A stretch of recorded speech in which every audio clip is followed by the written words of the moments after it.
This weather report proudly brought to you by the King Summer Sale. Why buy ordinary furniture when you can come home to King? Hurry, final days.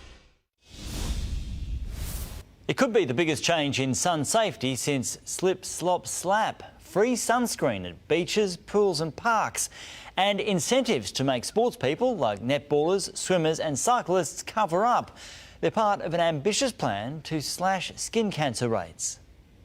It was an anthem of the 80s. Just say the simple word. Slip, slop, slap. Reimagined in 2010. She can slide. Now, only 1 in 5 of us are sun safe. The most comprehensive report ever undertaken on skin cancer prevention has set the skin cancer capital of the world a bold challenge.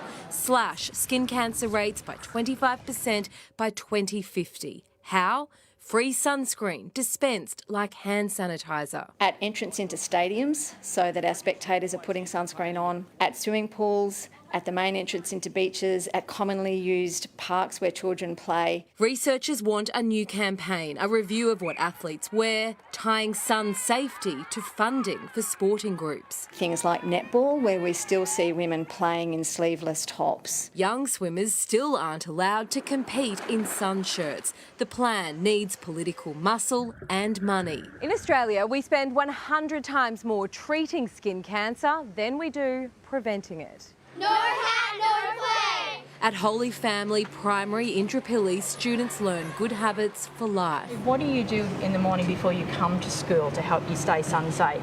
In the morning we always put sunscreen on. The challenge, making sun safety cool for older kids. Put sunscreen on every day. Make it part of your routine. Make it as routine as brushing your teeth. Erin Edwards, 7 News.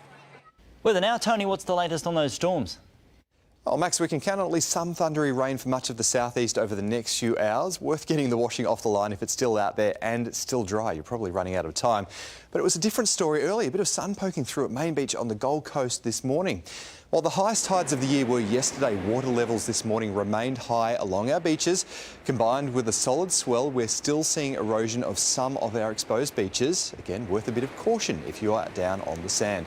Now back to the storms. At the moment, we're seeing the heaviest rain across the Gold Coast over the last hour and also Ipswich. That is moving up towards Brisbane at the moment with some lighter showers and weaker storms further north. All warnings have just been cancelled, but if you are out and about, it's well worth being very careful on the roads.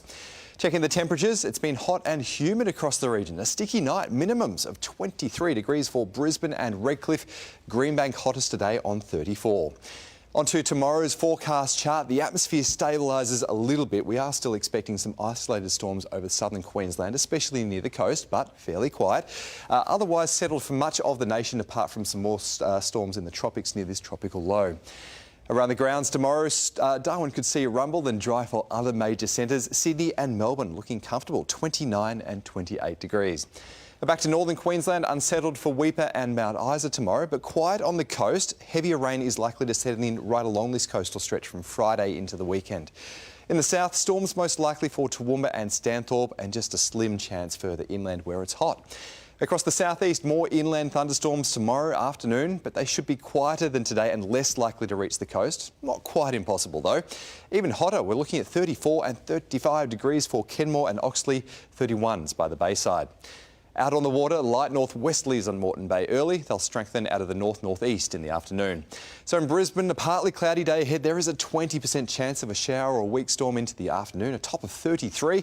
Looking ahead, much the same on Thursday for Australia Day. Hot, just a slim chance of a shower.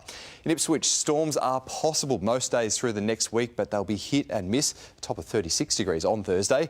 Gold Coasters also muggy. Friday and Saturday could bring a shower, and on the Sunshine Coast, you should be most of the storms this week, but it should pick up again into the early parts of next week. Sharyn and Max, it's back to you.